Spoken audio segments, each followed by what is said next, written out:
straight line, right? And so that's the problem. So that when you calculate that correlation, you will find it literally infinity. So that expected inflation term didn't matter so much. That's a problem. That's technology shocks. Now you say, wait a second, materials. This is the technology shock. How about Monty-Posey shock? You haven't used that one yet. Is the result going to change when you use, instead of the technology shock, you're using the Monty-Posey shock only? You forget about that. And so that's what I did, of course, as well. I simulate now a long time series from this shock only for a long period of time. And then I draw the time series and I compute the correlation plot. And you're going to get the same effect there as well. So you have the same positive unit correlation. Now notice that the units are different, here, this, and that. So those shocks are different shocks.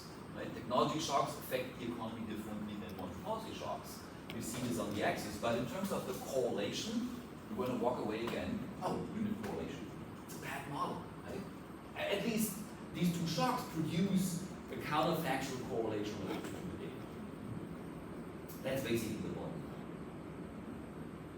And then, of course, you may ask, wait a second, can't you have both shocks together? Yeah, you can. You can have the technology shocks and the Monty-Posey shocks together and simulate the model. You will still get exactly those two effects. And that's basically the diagnosis. Good. Now let me release the tension here and say, okay, what does the literature now do? Okay? And it's introducing a new kid in town here, basically. It's calling them a so-called cost-push shock. Okay? Sometimes these things also go by the name markup shocks. Okay? So when you read some the literature, some papers, some textbooks, they also call these markup shocks. It's a similar name that's been used. Yet other, actually I just come here. Yet other papers call them adverse supply shock, or just supply. Sometimes they are sometimes called supply shocks. Okay, but more rare. Okay, so where does this cost push shock now show up? Well, it's a shock that is additive to the Phillips curve. That is the key. So there's and I'm going to show you where that shock comes from, how the Phillips curve, so to say, when you derive the Phillips curve, where that shock originates in the model, right? But after you've done all the derivations, you're going to find there's an additive separable shock once you linearize the model. I call it AT, and that AT follows an AR1 process. And the literature calls that a cost push shock, or a markup shock. Now, where does the shock come from? I mean, we don't want to go. I mean, yesterday I gave this long speech and say, like in the 1960s and the 1970s, people made up these equations, these Phillips curves and other, because of their, what their experience and how they thought the world was working. And I made this big speech on now micro foundations is the way to go from first principle. I cannot just write down the Phillips curve and tag on a shock because I think there's a shock there. So how would you do the micro foundations of that shock? And so that is what we have on this slide. So how do you micro found? Where does the shock typically come from? And there is a multitude of ways of, so to say, micro founding the shock. One often used, so to say, way is to consider this consumption basket that we discussed yesterday. Remember, households derive utility out of this consumption basket, right? This grocery shopping cart, which is the variety, and then theta is this elasticity of substitution. And the only little thing that you have to do now is you have to think about that theta is not a constant in terms of time any longer, but theta can be time varying.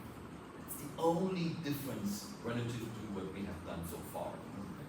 So theta carries now this little subscript t in it. And then there's different ways of making theta time varying. The easiest one is to assume that theta is exogenously time varying. There are times when there is, higher elasticity of substitutions, and there's times when there's a lower elasticity of substitution. We've also discussed that there's a very tight relationship between theta, and mu. Remember that, right? Yeah. So we also learned that in this model, we have that theta, the elasticity of substitution, maps into the so-called parameter mu, the gross markup, right? The gross markup. So we learned that theta and mu are very tightly connected, right? The markup is theta over theta minus 1, right? And that's the markup, and that's theta. So those are very tightly related. So now, in other words, now you understand why sometimes this is given the word price markup shocks, because when theta now varies over time, it's effectively changing the markup over time. So another interpretation of movements in theta is that there are times when there's more or less competition in the economy. There's times when some firms have more market power, and then there's times when firms have less market power. That's another interpretation to this theta T shock. That's where this comes from. And that's why you understand this is a cost push or markup shock. Okay. So in other words, and we're not going to do this here together, and I'm not going to ask you to do this in the exams, don't be nervous about that, right?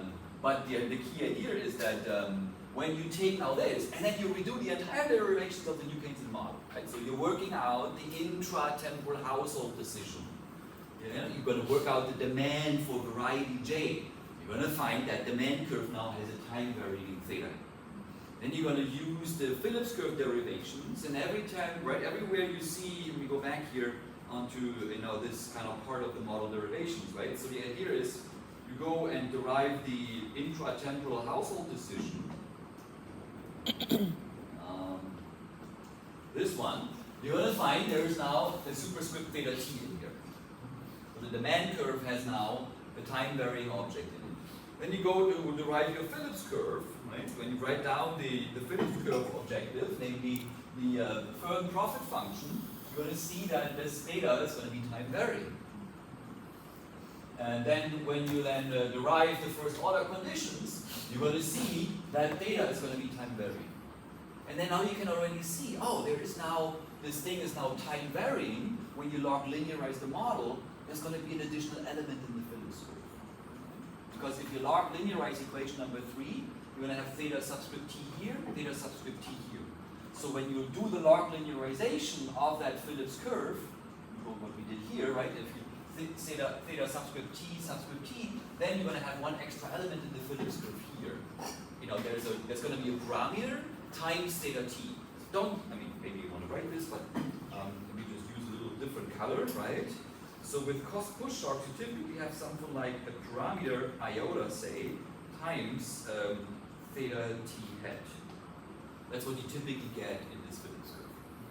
Where iota is then a function of the steady state theta and omega and stuff like that. Okay? So iota is a parameter. Iota is a parameter that's larger than 0, and it's a function of the other model parameters. That's essentially what you're going to have. Okay. Any questions?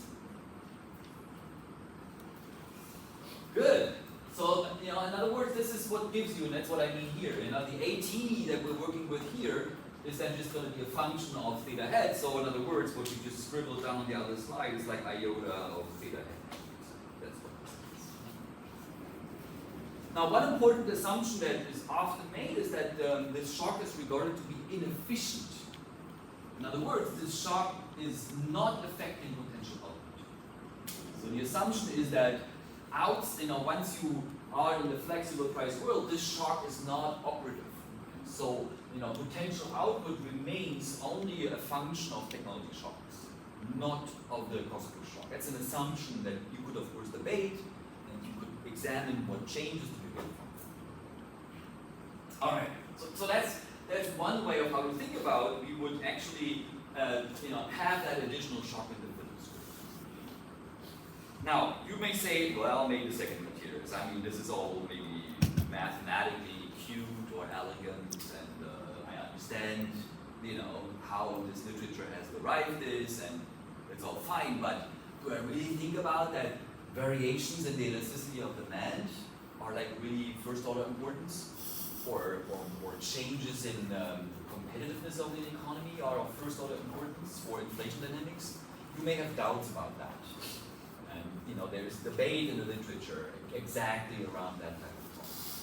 So let me provide you with a little bit of background that you read different papers, they have different setups, and they all find at some point there is an extra term in the Phillips curve. And let me give you, at least intuitively, alternative model setups.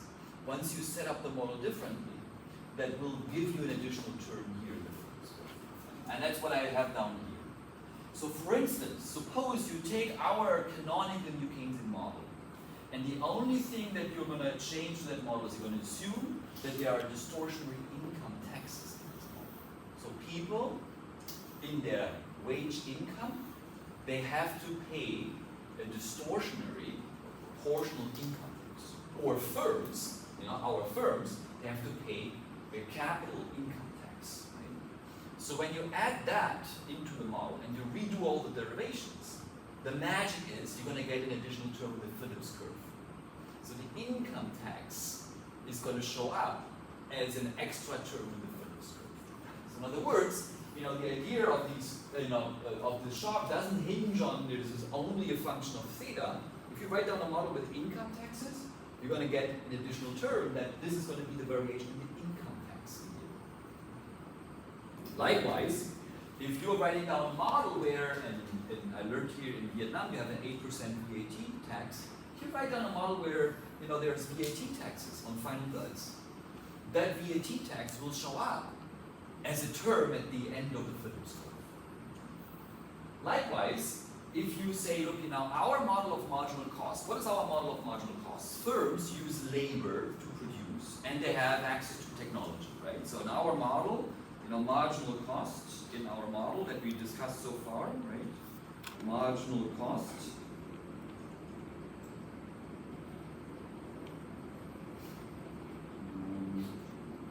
So marginal costs in our model are the nominal wage divided by productivity. That's a pretty strong assumption that firms only have expenditures for labor. Suppose they need to buy oil or electricity or natural gas to do their businesses. So then this marginal cost term would look more complicated. And one way to think about it is that any production factors like oil or energy, if you would include that into the model, like suppose you have a production function that has oil in it, right? So suppose you're writing now the production function y is, say, zt times nt to the alpha, and by then you have like oil t to the 1 minus alpha. And suppose the production function is going to look like this, right? You have technology, labor, and you use maybe oil. And you say oil is exogenously provided to the economy. Then what you're going to end up with after you log linearize the equation, you get, I guess you know already the answer. You're going to end up with that you're going to have oil in here. Either the oil price or the quantity of oil, depending on the details of the model specification. I'll take your question in a second, so in other words, okay, so then you can also put in tariffs, right? So you can put in tariffs in an open economy version of this model, and these tariffs are going to be a cost to the importers, right? I mean, if you think about you're an importer of goods, and the tariff is levied on this, so then the tariff is going to be an additional cost to the importer. That's where this name cost push shock comes from, right? The tariff becomes a cost to the importer, and if the tariff goes up, the cost for the importer is higher. And that's going to end up in this model as an additional term in the Phillips curve, that we're going to have. Last but not least, and we're going to discuss this later today, when you look at a macro climate model, if you add carbon taxes, so firms, when they are producing steel and they're emitting carbon dioxide into the atmosphere, they have to pay to the government a tax on their emissions. These are emissions taxes. If you include that in the model, as we will see today, you're going to get an additive separable term in the Phillips curve that captures the idea that these carbon taxes push up the cost of firms. So long story short, folks, the way to think about this cost push shocks is very general. Don't confine yourself on thinking only about this theta. There's a million different alternative versions of this model that all give rise to that you're going to have some additional element in the Phillips curve. That's the key idea. Min, you wanted to ask a question? So I just want to ask the assumption that this cost push shock is inefficient, right? Yeah. Is it only applicable if you divide it from the demand side? Because say if you go from the production function, right? Yeah. That's the ZT over there, right? So it should affect the production and it should affect the potential output. Right? So this bullet pertains exactly to this setup. So when you are modeling the cost push shock as a time varying theta, then the literature assumes that this is an inefficient shock. When you are modeling, for instance, energy, or you're modeling taxes, then these shocks do affect potential output as well. So then it depends really on the details of the model. And you're right that, for instance, you would think that even with flexible prices, income taxes should affect allocations, for sure. So in other words, that's a really detailed decision that the authors often use. Again, this one pertains to that version of the model. And the idea is that you can actually relax that and you will find similar qualitative results. But quantitatively, this is often assumed. It's considered to be an inefficient shock in a sense that it's welfare detrimental and it's not, so to say, contributing to welfare, the thing that like technology does. But I share your concern. It's a debatable assumption that the literature though makes regularly at least. Okay? If you read like textbooks like Brody-Galli and so forth, and it will very quickly disappear if you're thinking about that type of setup, for instance, or tariffs. You certainly think that tariffs also affect the economy when you have flexible prices. All right. Great. Now here's some literature where when you read that literature, you will find references to this cost push shock in either textbooks or in classic papers. Like this is a classic paper, another textbooks. And actually, I have worked with Chris Ursek and Jesper Linde, and we are using this shock to think about the inflation surge period that happened in 2022 and 2023.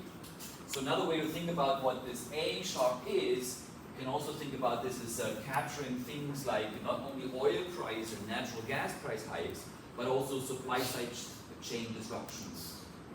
Say post-COVID, there's harbor closures, you can't get any input goods for your production. That's increasing your production costs, and that pushes up prices in the economy.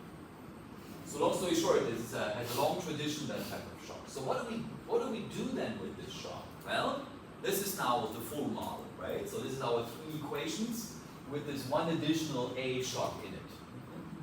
And for simplicity, we assume that these shocks all follow AR1 processes. Yeah, agreed. Go ahead. So the main focus of here is like the cost function. Keyword. Yeah. And even like we can understand in different ways. That's right. Things. Yes. So it's like so have we ever interested in like isolating specific cost point effects? I One of these things because like Yeah. at different times. At the end of the day, what Hui is asking is, how do you measure A, right? It's a measurement issue, basically. A is very general. You can have different interpretations. Like in what we're going to do next, I'm going to look at how does the shock affect the economy, and you can have different interpretations. You can interpret this, the markup has just gone up.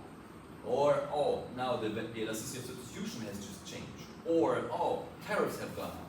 Or, now oil prices because of the war in Iran have just gone up, right? Those are all different interpretations that are completely valid to think about when you consider a shock in A. But your question, Louis, is that, okay, how do I tell it apart into these different stories? If I see inflation going up and my model tells me this must be the shock, how much do I assign to, this was actually due to the tariff, this was due to oil, this was due to competition, right? That becomes an interesting measurement issue. How do you measure that? So you would need additional information. You would need, like, for instance, time series on oil prices, and time series on costs, and time series, and then you would need to actually use those time series to decompose that. That's the idea. So you could go one further step and say, look, if your model tells me A goes up by 10%, you could try to use time series techniques to decompose that 10% rise into things like, oh, this is oil crisis, this is terrorism, and so forth. That's what people actually do also. All right. Any other questions? So then let's try to understand what is this A shock giving us? Okay? What are the implications of this A shock? Okay? I'm using the same parameters as before, and the only new parameter that we have is this rho A and this sigma A, and I'm going to assume for simplicity and transparency to be that the same autocorrelation than in the other cases. Of course, you could change that, and that would be interesting, but I want, as little change as possible. If you say in macro, when you write a paper, in a research paper, one paper, one point.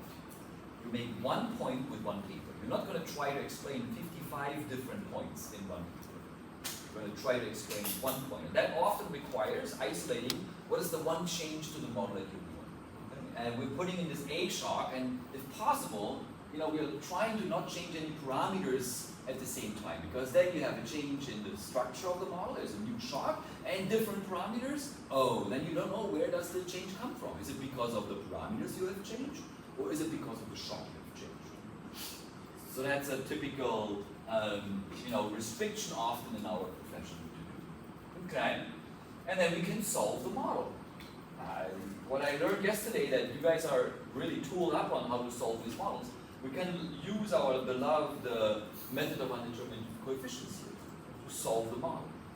You go and you do repeated substitutions, right? You take the R, you plug that in there, you take the X, you plug that in there, you end up in one equation in inflation, and that has now three shocks in it. It has the shock to monetary policy, the shock to technology, but it also has the shock to the cost push shock. So we do our guess and verify, where now the guess is the three shocks that the model has, the three states affecting inflation. There's no endogenous states, there's only exogenous states. So that's the guess, and you have these three undetermined coefficients that you're solving for in terms of the primitives of the model. There is an appendix to the slide deck that does this step by step. I really show you step by step in case you want to do that yourself. That shows how to take that equation and substitute it. Okay. So then we get here.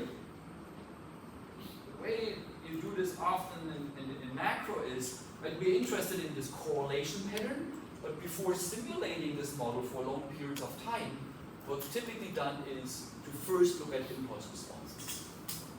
Can somebody think about a reason why we are obsessed with impulse responses? Like our end goal is like policy analysis, right? So what we test under different scenario, how the shock will. Policy scenario, right? So we want to think about when one thing changes, we want to understand how does this economy adapt to this change, right? And the impulse responses are a tool that allow us, when there's a one-time shock, to understand how does this economy adapt to this one-time shock. We can really trace out the transmission mechanism in terms of impulse responses. That's why you see these impulse responses very often as one tool of analysis in macroeconomic contexts. And then once you understand the impulse response to one shock, then it's time to simulate the model for 10,000 consecutive shocks. Okay? Then you're going to get these wiggly plots. But it's hard to understand these wiggly plots without first understanding the impulse responses. Okay, good. And now this is the cost push shock impulse response. So this is AT head here, AT head. That is the shock is a sudden 1% rise in the cost push shock. So this goes up, and then with autocorrelation 0.5, it comes back to steady state. And then what does this produce? Well, it produces a rise in inflation and a fall in the output gap and a fall in output. Just looking at these impulse responses, you can already see how this is going to produce a negative correlation between inflation and the output gap. Inflation and the output gap now move in opposite directions. Inflation goes up and the output gap goes down. That is exactly what we were looking for. the shock that produces a different correlation there. Now, I'm going to explain why we get that in a second, but let's just briefly look at the other two shocks. So I also brought the monetary policy shock here again, and we studied this yesterday, right? But this is this upsilon shock, upsilon T shock, and there you see inflation goes up and the output gap goes up. But we studied this yesterday. I'm not going to even discuss the intuition. We studied this yesterday so much, but there you see this produces a positive correlation between inflation and output. Likewise, the technology shock, we discussed that yesterday as well, produces also a positive correlation, right? The technology shock going up means inflation goes down and the output gap goes down. That produces also a positive correlation. That's the root problem that we have. So the cost push shock is genuinely a candidate for producing a negative correlation between output, the output gap, and inflation. So this is the correlation between pi and x is actually negative. So what is the intuition for that? Why do we, so to say, see this result in the sense that we have this negative correlation? Well, it's useful to write down the Phillips curve and then stare at the Phillips curve. Okay, so let's write down the Phillips curve. That's pi t hat is equal to beta e t of pi t plus 1 hat plus kappa xt plus a t hat. So that's our New Keynesian-Phillips curve with the added cost push shock. Right? And what happens is we're going to have an increase. We use maybe a different color. We have a jump in A. So A jumps and goes up. Now, ceteris paribus, when you think about all these things being constant, this immediately leads to a jump in inflation, of course. So that's something that leads to a jump in inflation. And intuitively, if you take the cost push interpretation, the firms have higher costs of producing. When their costs are higher, they're going to charge higher prices, and that's going to lead to a jump in inflation. An alternative interpretation is if theta jumps, and if, for instance, that results into more market power, like a firm becomes more powerful in its monopoly power, like they become the next Amazon, they can charge higher prices, right? Because they have more monopoly power. So that I think is pretty intuitive to think about, that if A jumps, inflation is going to jump. Good. But how the heck are we going to make sense now that output, right, is also falling? Right? Why would output fall? And notice, because output is equal to the output gap, right? Because potential output is unaffected, they're the same. Why would output fall in that situation? What's the intuition for that? Can somebody think about economic intuition? Why, when firms raise their prices, output would fall?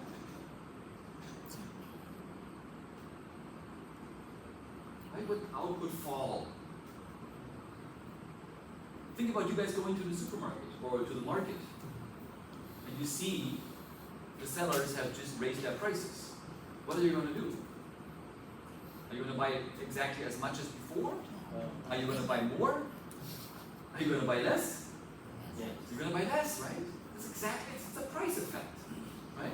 If firms charge higher prices, customers are going to buy less of that stuff. That's exactly it. It's like when oil prices quadruple, you buy fewer fuel. You're trying to get by with other means of transportation. Or when you produce stuff, you're trying to use other means of energy to do your production. So that's the so-called price effect, and that's the quantity or demand effect. Those are the two things. And they move in opposite directions. That's the key. So in other words, these cost push shocks, this negative correlation comes exactly from that, oh yeah, firms have higher costs and they raise their prices, so they pass on these higher costs to their customers. And the higher costs to the customers mean that there's less demand for the goods in this economy. That's exactly the standard intuition that you would think, and it comes out from this shock. Are there any questions? This is really the key. If you understand that intuition for that shock, then we're home.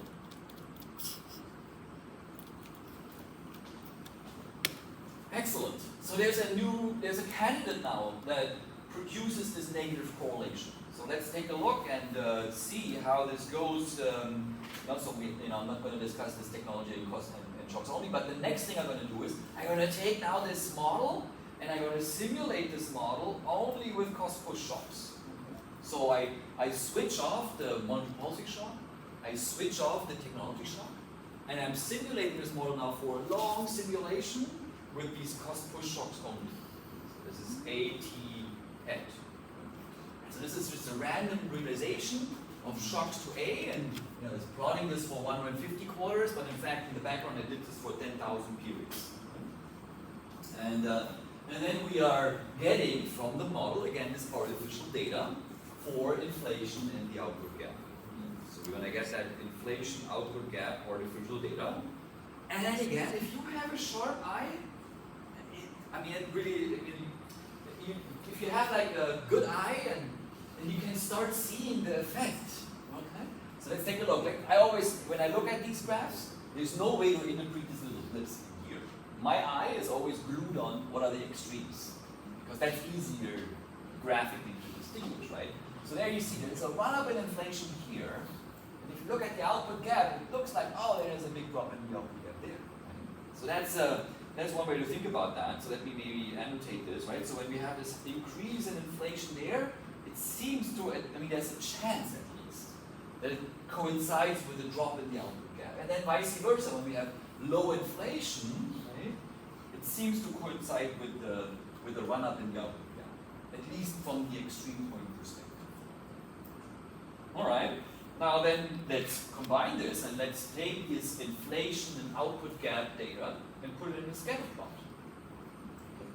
And that's what we have here. So this is now the scatter plot that you have in this model when you only use cost push shocks. And there we go. We have this beautiful negative correlation. Now the correlation between inflation and the output gap is actually -1.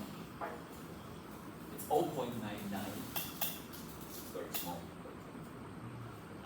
So in other words, we're going to see that this type of shock produces like a negative relationship between output and inflation in this model. Perfect. Now you may say, wait a second, Matthias, you showed me a zero correlation in the data, right? We know in the data the correlation is 0.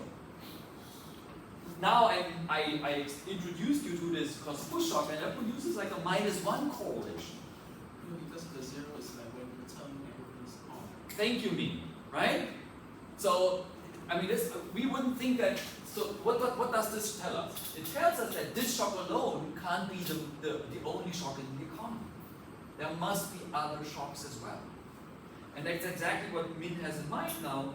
If you now take all the shocks together, so if you're simulating now this model not only with cost push shocks, but if you also add technology shocks at the same time, and you also add monetary policy shocks at the same time, you better the economy with these 3 shocks together, and you simulate data from this model then you're going to have this type of thing. That's the idea. So you have, and that's very reasonable to think that in an economy there's rarely only one shock happening, right? There's the central bank always does stuff, and there's something happening in the production sector, and then there's something happening in the cost sector. So when you use all the 3 shocks at once together and simulate the model for long periods of time, then you're going to see that this model has this feature that it produces this cloud where you're going to have a 0 correlation in the data, like in the data, right? So here the correlation of inflation and the output gap is approximately 0. That's basically what it is. It's a dot cloud. Isn't that cool? I think. So now, but this has deep implications, of course, right? Because when people first discovered that if you have technology shocks or monetary policy shocks only, you have this counterfactual positive correlation, they said this is a dumb model, And if you start talking about a Phillips curve, I actually going to start leaving the room. I'm not making this up. There is no Phillips curve in the data. People look at this type of graph here, and people look at this data, they say, there is no Phillips curve. What are you talking about? I see a dot in the data, I don't see any Phillips curve. So how dare you write down a model with a Phillips curve that is at the heart of the model that is so important? There is no Phillips curve in the data. We have just learned that those type of statements are really ill-informed statements. Because we've just learned that, well, if you add one extra little shock to the model, then this model produces this dot cloud from the data, and yet there is a Phillips curve at work in this model. That is the key, response to criticisms like the New Keynesian model is just a bad model. No, it's not.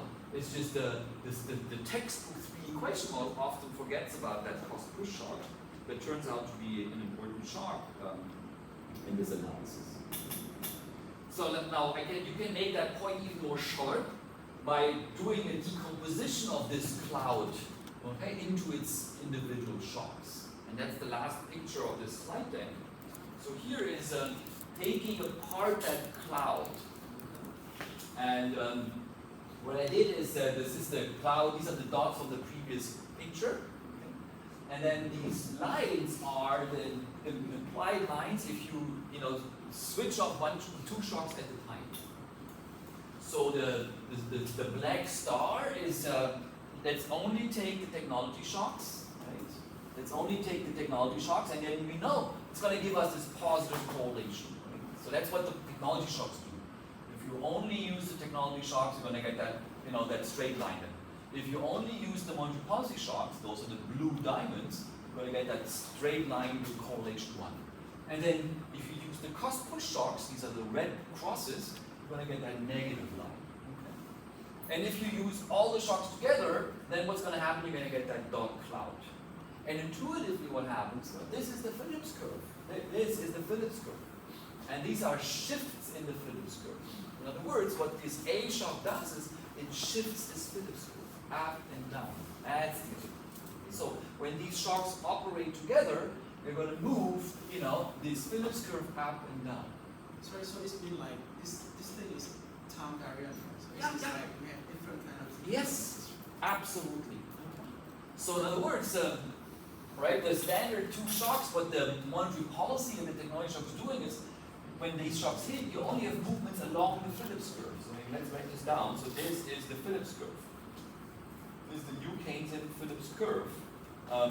Right, the pi t head is equal to beta et of pi t plus 1 head plus kappa xt, right?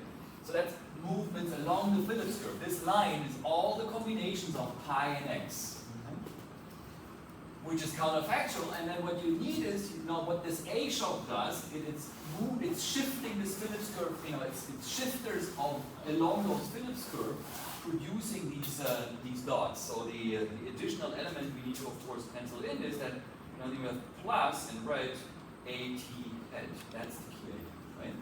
That this A is then going to move this up and down in producing these. You have done this in your bachelor's, shifts in the Phillips curve, right? When you drew these ASAD diagrams, when a shift to the Phillips curve, it's nothing else than this one here. So it has a long tradition. Okay. Any questions? Okay. So then let's wrap this up. What we have learned from this slide deck is that this model, let me step back. The previous slide deck has shown that the basic New Keynesian model is able to replicate vector autoregression evidence on the effects of monetary policy. So the data there was impulse responses from the data. What happens if there's a cut in the federal funds rate? And we learned that the New Keynesian model, because of price stickiness, is able to get that, those impulse responses from the data. That's success. Now this slide deck here shows, well, in order to explain more data, so more data than quote-unquote just the impulse responses, like for instance the correlation of inflation up with the data, you need one extra twist to the model. And then this model is actually able to explain a larger data set, or a larger amount of data. Not only impulse responses for, say, multi-quality shocks, but also unconditional correlation pattern of the data. So that's the key takeaway in the end, that in order to be able to address that data, that empirical correlation pattern, we need to address that empirical correlation pattern, we need these cosmic shocks in one way or the other. And it's especially, as Huey emphasized, it's going to become an empirical question. How and where you need. Excellent, folks. Any questions? You can put that to bed, the discussion. Now I need to figure out a way. I think I'm going to do that here. I'm running out of battery here on my iPad. And let's see. So I need to go over there and plug in my iPad.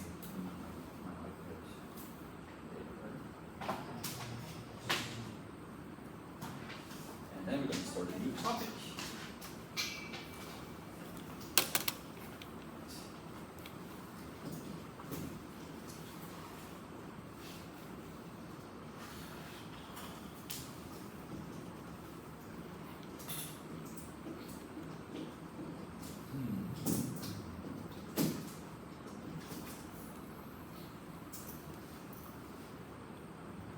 Can I unplug this for a second?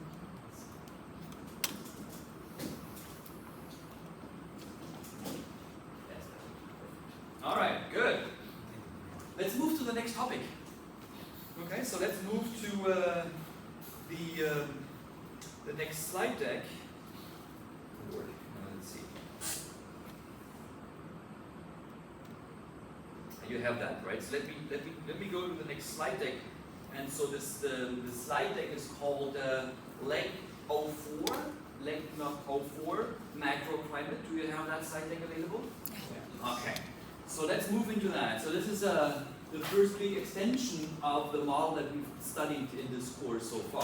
Okay. So this is the so-called New Keynesian climate model that we're going to discuss.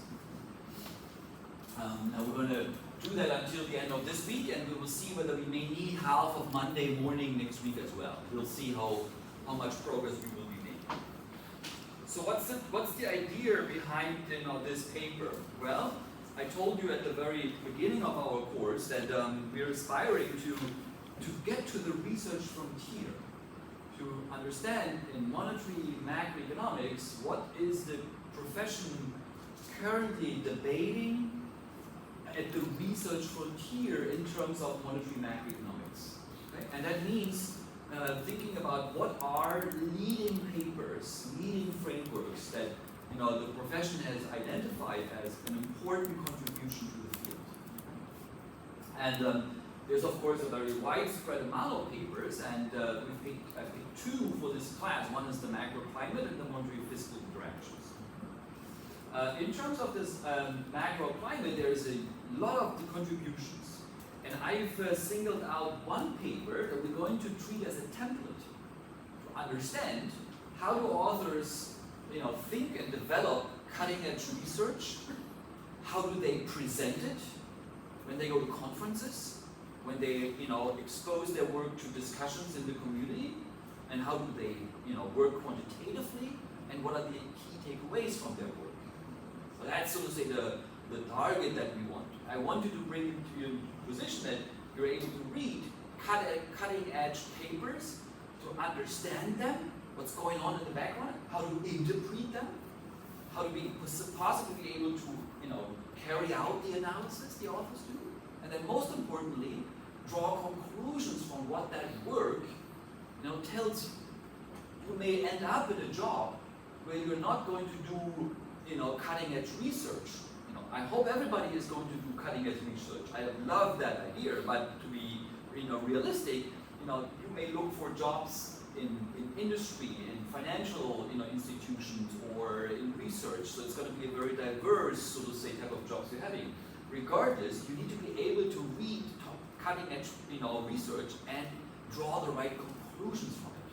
I've been long enough in central banks as an economist, and I've seen great colleagues that are very senior. They've been for decades in policy-making institutions, for instance, and also in commercial banks. And there are colleagues that stand out that even though they are 20, 30 years in an institution, they're still able to connect, oh, this is the latest research frontier, and isn't that important for our actual policy making? There is this great paper currently published that shows, no, the way we have to think about macroclimate is different than what we used to. So those colleagues will typically end up with better careers than people who stop reading and learning about research right after their master's degrees.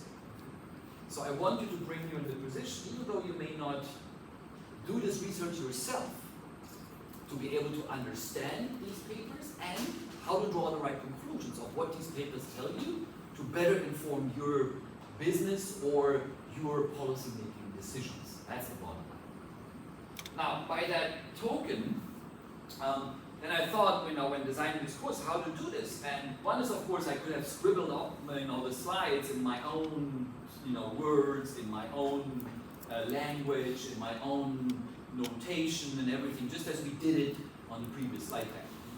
So you would get the Matthias Trabant filter on the actual paper, right? I mean, I asked you to read the paper, and then if we were to discuss 50 slides of this paper that I prepared, you would get the Matthias Trabant filter. So how does Matthias interpret this? And I thought this could be cool and certainly worthwhile, but it leaves a gap between if these authors present a paper to you in a conference, or you invite these authors to brief you, they may use different words, they use different slides than Matthias Trabant would do, right? And there is a gap now, and given that I want to bring you in a position to really genuinely read papers, understand them, draw the right conclusions, I've decided to actually, why don't we run with the slides that the authors actually use in conferences? So I asked Gauthier Fernandel, Frank Smets, and John Guillaume whether they are willing to share their slide deck with me, and whether they would be okay if I would be using this in the teaching to explain to you guys, okay, what is the mode, how do you communicate your latest research to the research profession? So we are skipping the Matthias Trabant filter explicitly, although, when we're going to discuss it, I'm going to give you some of my own views of this. So that's the key idea. So we really get a very clear picture of what are the authors emphasizing when they are presenting this paper to the profession. And it's actually, the collection here, it's several slide decks that I combined, so there's a little bit of arrangement, but literally all the words used on the slide deck come from Smets, Sarup, and Fernandel. So Frank Smets is a giant in our profession. Have you heard about the Smets and Wouters model? The Smets and Wouters model? So there's a paper by Smets and Wouters. There's a paper by Smets and Wouters in 2007 in the American Economic Review. That paper has more than 10,000 citations, and it's a hallmark paper. Every central banker around the globe knows about this paper. It's super famous. It's super famous, that paper, because it basically takes a New Keynesian model to the data, and shows how quantitatively useful and interesting that model is, and it's basically one of the backbones of modern central bank models, essentially. And Frank Smets is exactly the co-author of that paper there. He was a very senior manager at the European Central Bank, so he was a Director General at the European Central Bank, Directorate Research, as well as Directorate Economics. And now he's at the BIS, at the Bank of International Settlements in Basel, also affiliated with the universities. Guillaume Sarup is a manager at the Banque de France in Paris, and Gauthier Fernandel is a professor at École Polytechnique in France. So that's, so to say, their background, and they are very renowned researchers in the field. Now let me introduce you to why did these authors write this paper? What's the idea behind that paper? Well, it actually goes back to a speech that Isabel Schnabel gave. Do you know who Isabel Schnabel is? She is a board member of the European Central Bank. So she is a board member of the ECB. So she's a very high up decision maker at the European Central Bank. So she's among the people that decide about the interest rate in the euro area. And she gave speeches and basically wrote that because of climate change, the central bank policy making is going to get more complicated. She says essentially there's going to be two phenomena looking at central bank monetary policy making because of climate change. Now it's very important for this discussion. It's not important whether you're saying I believe climate change is man-made or human-made or not. That's unimportant for this type of discussion. By now, I think it's undeniable that climate change does happen. By how much and whether it's going to last, that's a different question. But we see, based on hard facts, that in several areas of the globe, climate change is happening. For the arguments that will follow, we don't need to take a stance on whether we as humans are responsible for climate change, or whether there's something else going on the planet that we may have not understood completely. But as a matter of fact, climate change does happen.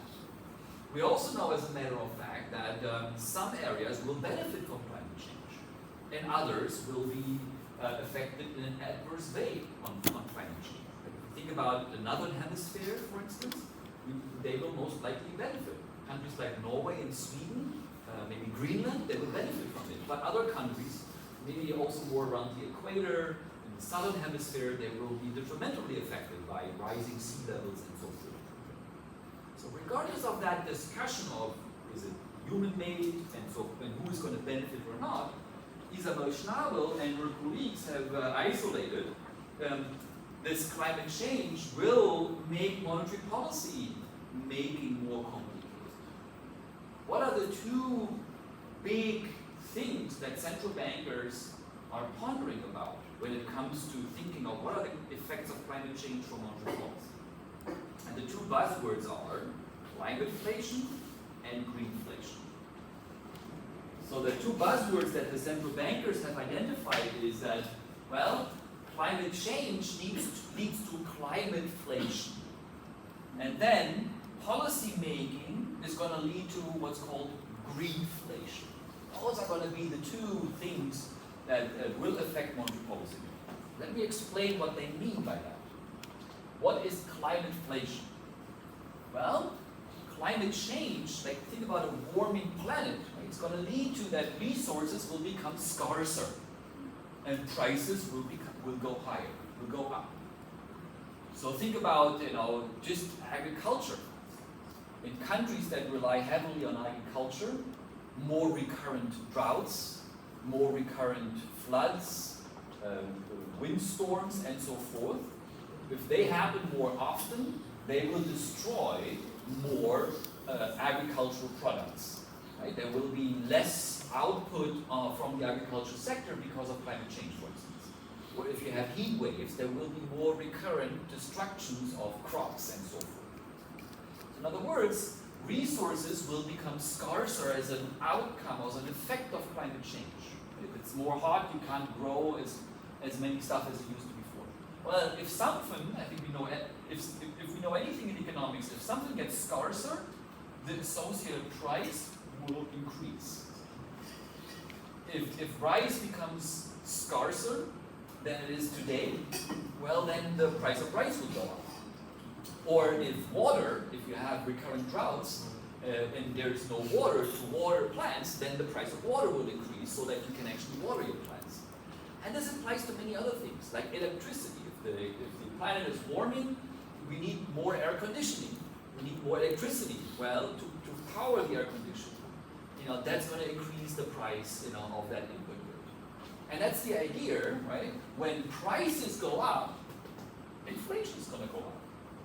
And that's the buzzword, what's called climateflation. Going back, that the climate change is going to trigger inflation to be higher. You're going to see, at least that's the expectation of Isabel Schnabel and her colleagues, you're going to see higher rates of inflation on average. Because you're going to have more adverse effects on the economy. You're going to see more often windstorms, more often droughts, more often floods. And if they happen more often than in the past, it's going to increase prices, it's going to increase inflation on average. So that's what Isabel Schnabel and many other central bankers, I mean, it's not just the ECB, it's the Fed, it's many government institutions that are concerned about that very effect. You're going to see, higher inflation. That's immediately attention. Many central banks have a 2% inflation target, but if Mother Nature gives us, more adverse shocks and produces thereby more inflation, then that's tension, right? Between the target that the central bank tries to attain and what the economy is going to generate. All right. Second, buzzword in this is called greenflation. So what does this mean? Well, in many countries, as a response to the climate change, many governments have adopted mitigation policies. They're trying to reduce emissions. One of the perceived drivers of climate change and the effects on our planet is that there is carbon dioxide or carbon emissions that actually make the greenhouse gas effect, make the greenhouse effect stronger, leading to higher temperatures and so forth. And governments have adopted mitigation policies. And one such mitigation policy is to increase the price of using, say, fossil fuel, of burning, so to say, fossil fuel to generate, electricity or generate energy. So if you, when I'm in Germany and I'm buying an airplane ticket to Vietnam to be here with you, my price, I think it's more than 100 euros that I'm paying in a carbon tax implicit in my ticket. I could pull up my itinerary, you could look at that. There's actually an item that says on my invoice from the airplane company, this is the ticket price for your ticket, and then here are all the taxes and fees, and one of those items is the carbon tax.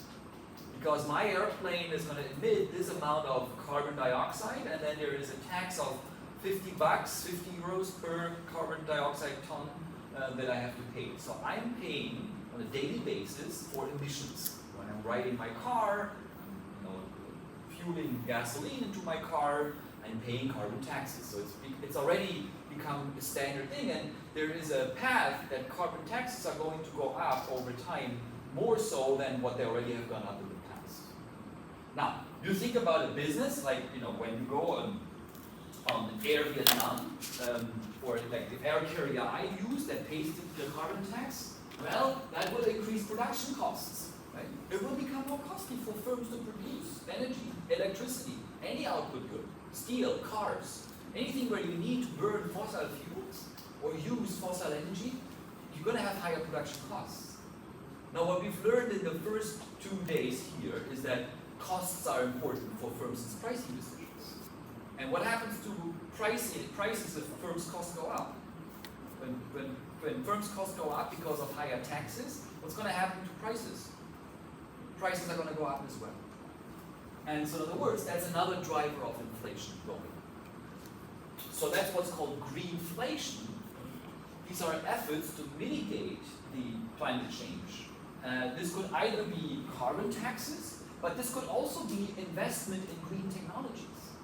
Like if you're building solar parks, windmills, or hydrogen generators, investment in green energy, they will also lead to more inflation. Can you think about a reason why that may happen? Why is investment in solar panels, windmills, or energy, green energy, natural, why is that going to be inflationary in the economy? Can you think about a reason for that? So you need to first build up the infrastructure for those investments. That's right. And how do you build infrastructure? So you push up the demand for those. There we go. What happens when demand goes up in an economy and supply is unchanged? It's a standard demand effect. If there's more demand for solar panels, more demand for windmills, and there's constraints on the supply side of these things, then the price of those elements goes up. Because everybody is now rushing to buy solar panels, the price of solar panels is going to go up. Or if everybody rushes to build hydrogen reactors, the price is going to go up. Now, of course, at some point, and we know that has happened, the price of solar panels is plummeting, because at some point supply is going to catch up with that, right? But for the moment, when supply is a little inelastic, then more demand is going to push up prices. That's what all of this is, subsumed here. That means greenflation. There's a force on inflation coming from investments or abatement or mitigation of climate change. And policymakers are concerned about both these forces, because they would push up inflation more so than they did in the past. And that's a conflict with the strategy that the central banks are pursuing, in the sense of, we want to get 2% now, is this important or not? And with this comes, of course, this big question: how should the Federal Reserve, how should the ECB, how should the Bank of Vietnam, think about these issues? Should this be taken into account, or should we just forget about this? How would we, as a central bank, take this into our decision making? Those two forces on climate. Is this going to make our policy making simpler, more complicated? How do we manage this? Okay. Now again, this is nothing that we don't need to think about. It's human-made climate change or not. It's something as a central bank you take as given. You say, look, if you observe this, how do you react to it? Any questions so far? Just a side question, Uh-huh. curious on me. Yeah. Isn't that like the part about the greenflation is more relevant to the fiscal authority rather than us central bank? Okay, well, good, isn't it? I mean, great question, right? Isn't this part, more relevant for the fiscal authority? The answer is no. The fiscal authority may decide about carbon taxes, right? After all, it's the fiscal authority who decides about taxes. But these taxes affect the firms' production decisions and pricing decisions. And if you have higher taxes, that leads to higher costs, that leads to higher inflation, it becomes a problem for the central bank. At the central bank, if the central bank is given a mandate, inflation should be 2%, and if the fiscal authority does something that pushes up inflation, it becomes a problem for the central bank. The central bank needs to deal with it. It's the same idea. Please ask this question again on Monday and Tuesday. Because when we're going to go into the monthly fiscal interactions, we come back to exactly that question. We're going to ask then, if the government creates a deficit, is that going to be inflationary or not? We're going to ask exactly the same type of question. When the governments are raising the government deficit, is that going to produce more inflation? And if so, well, it becomes a problem for the central bank. That's the key. All right. Now, how do we attack this problem? Well, in order to be able to address this, we need a new class of models. Because the new Keynesian model that we just studied in the last 2 days, there was no reference to climate, obviously, right? There was no climate in there. So we need to extend the model.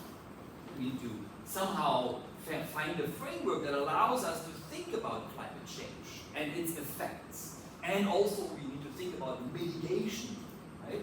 What happens if you mitigate and how important is climate-inflation and greenflation quantitatively? And that's why these, Frank Smets and Sahuk and Garandel, they use this paper and they are using what's called an IAM.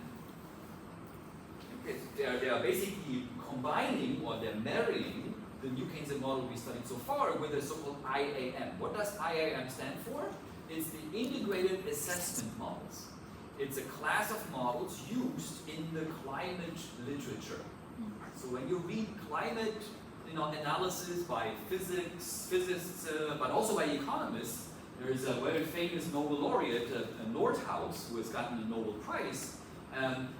That class of model is called IAM. Let's write this down, since this is important. This is an integrated assessment models.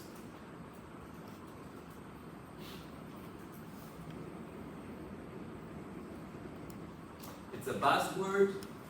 in the climate literature, everybody knows about what an IAM is, an integrated assessment model. Integration basically means integrating, climate with macroeconomics. That's basically the bottom line behind this kind of stuff. Okay, and these IAMs, right? So this combination of the IAM with the NK model is the breakthrough in this paper, in a very special way. So they allow to combine these IAMs with a model with nominal rigidities.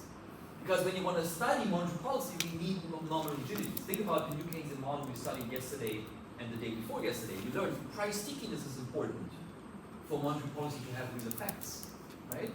Now, when you read these IAMs, they have flexible prices.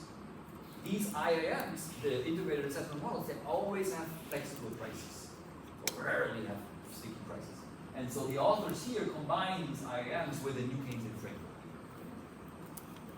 Now, so these models, so then how are these IAMs used? Well, they are used by the so-called IPCC. Have you heard about the IPCC?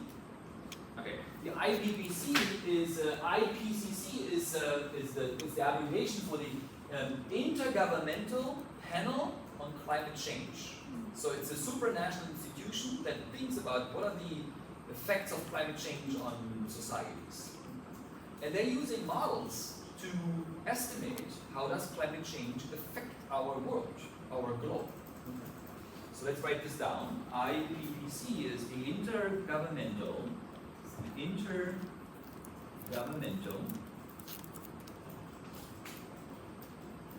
Panel on Climate Change. Okay. So this is the Intergovernmental Panel on Climate Change. Now, they use these IAMs, they use these integrated assessment models, but they have no nominal rigidities in those models. So they cannot make any statements about what monetary policy may, have to, what is monetary policy may be more complicated, right? So these models are mute about the effects of monetary policy. So that's what this paper basically does, right? In order to answer what are the effects of climateflation and greenflation, they combine an IAM with the New Keynesian model. That's the big picture of what this paper does. Whenever you be asked about this paper, that's the answer to that question. Combines the IAM with the New Keynesian model. Okay. Now, then the authors go and argue, that the canonical New Keynesian model cannot be used for this analysis. I think we all agree now, right? We understand exactly, what the first bullet here means. And then the authors show and say, okay, what we're doing here in this paper is we're developing this, and from now on we're going to call this the NKC, the New Keynesian Climate Model. And at the end of the day, how do they model climate? Well, they're going to model that the way climate change happens is that there's more carbon that gets accumulated in the atmosphere of our globe. Now that carbon can be driven by many things. Carbon dioxide emissions, methane emissions, any kind of gas that contributes to the overall stock of carbon in the atmosphere. And carbon in the atmosphere is known to be detrimental for climate because it absorbs energy that the sun actually sends to Earth via rays, and the carbon lets more of that energy into the atmosphere of the Earth, but prevents it from exiting as before. Okay? So typically the sun emitting energy means that it hits Earth, but then some of that gets deflected out of our atmosphere. The more carbon you have in the atmosphere, that energy is going to be hitting Earth, but it prevents it from exiting as much as it did in the past. And so you have more energy within the Earth's atmosphere, and that leads to global warming. That's basically one idea.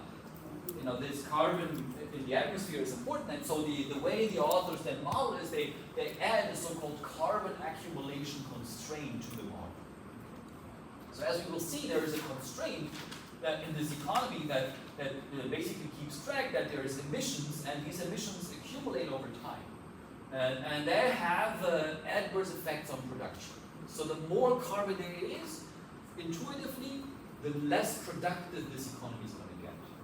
So the more carbon, the less productivity we have. And the idea is that it's going to affect or harm the productivity of growing vegetables, of being productive because of heat waves, droughts, storms, and so forth. Okay? There's this negative feedback between carbon and productivity. All right.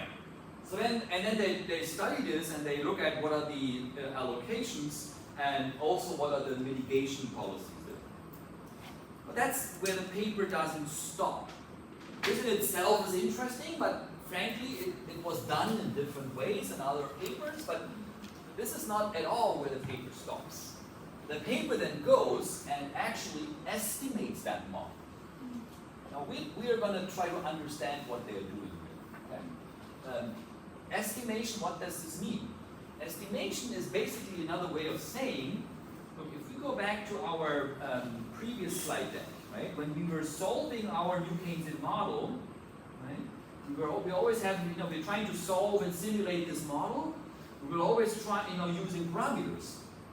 And or many people assign parameters. That's called calibration or parameterization. And we assign parameters and we try to do our best to come up with, this is like micro evidence on the elasticity of the labor supply. And I'm using that estimate here to discipline my parameter choice for omega. Or I'm using omega equal to 60 so that my model has a slope coefficient in the Phillips curve that is similar to what I observed with the data. So that's one way to discipline model choices. Another one is to literally estimate these parameters. It's a fancy technique in macroeconomics that you can use to literally use data to estimate all these parameters. And that's what they are doing.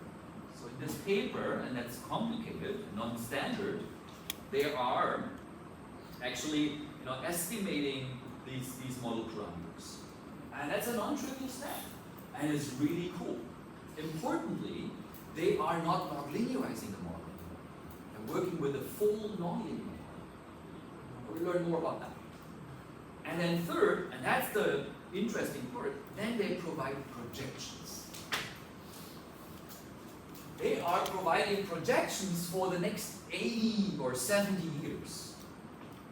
So they go 2025, and then they say, how does according to the model, how does the world develop for the next 75 years? So they do a forecast using the model for the next 75 years. So they're projecting, this model until the year 2100. They're doing this long-term forecast with their model. That's of course bold. It's a bold thing. Because forecasts could go bad, right? But they literally take this model and say, we've designed this model, we've estimated it, now let's use it. And let's see, through the lens of this very model, how does the economy look like? How does the world look like in 75 years forward? And importantly, they are comparing two possibilities. They're comparing what happens if we do laissez-faire. Laissez-faire is a French, expression for we just don't do anything. We just let it go as is. That's what laissez-faire typically means. So, in other words, no climate change mitigations, no carbon taxes, no investment in green energy, nothing like that. And then they project how would the world economy, how would the economy look like in 75 years under this no change. We're not going to adopt any climate change changes. And then they compare that to the case when there is a mitigation, meaning when there is a carbon tax. And they compare the outcome with, okay, we introduce carbon taxes now, how does the economy look like in 75 years? Compare that to the no change. That is often the best way to study the effects. You always need to have that counterfactual. Now you're comparing, the introduction of a carbon tax to what? Well, you need to have an idea of how would the economy develop in case we don't have that carbon tax. And that's the laissez-faire. Remember what I did on Monday morning, the very first lecture? I told you macroeconomists don't have the luxury to do controlled experiments.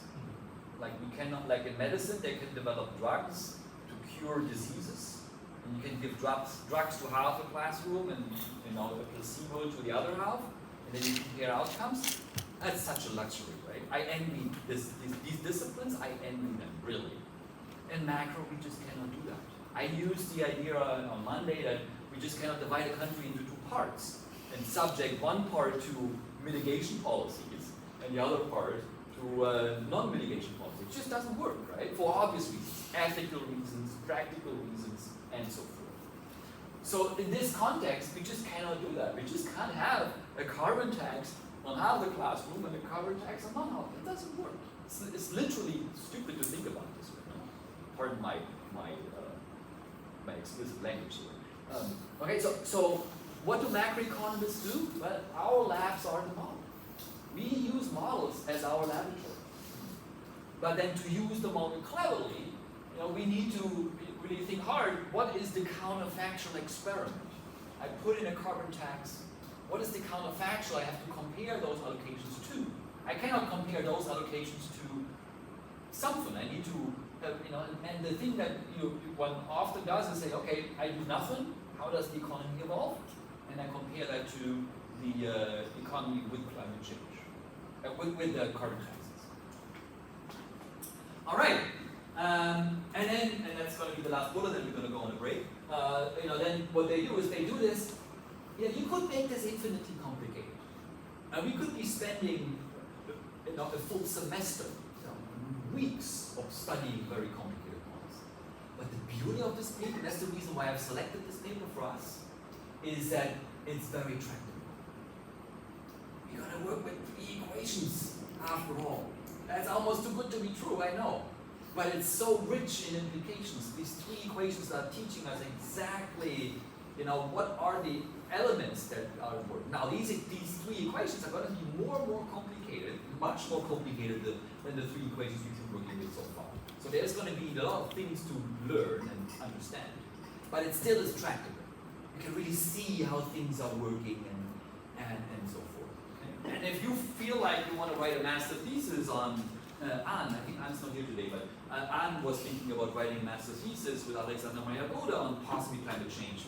One extension of this model, that could be already a master thesis. I hope Anne is coming back tomorrow or so. Yes. She did fell sick or so. And Alexa, I hope everything is fine. Good. So why don't we stop here and we save your questions for after the break. Okay? Let's have a 15-minute break. So let's reconvene 5 minutes past the hour. 11:05. And we're going to continue at 11:05. Okay? Thank you, and we're going to discuss your questions after the break.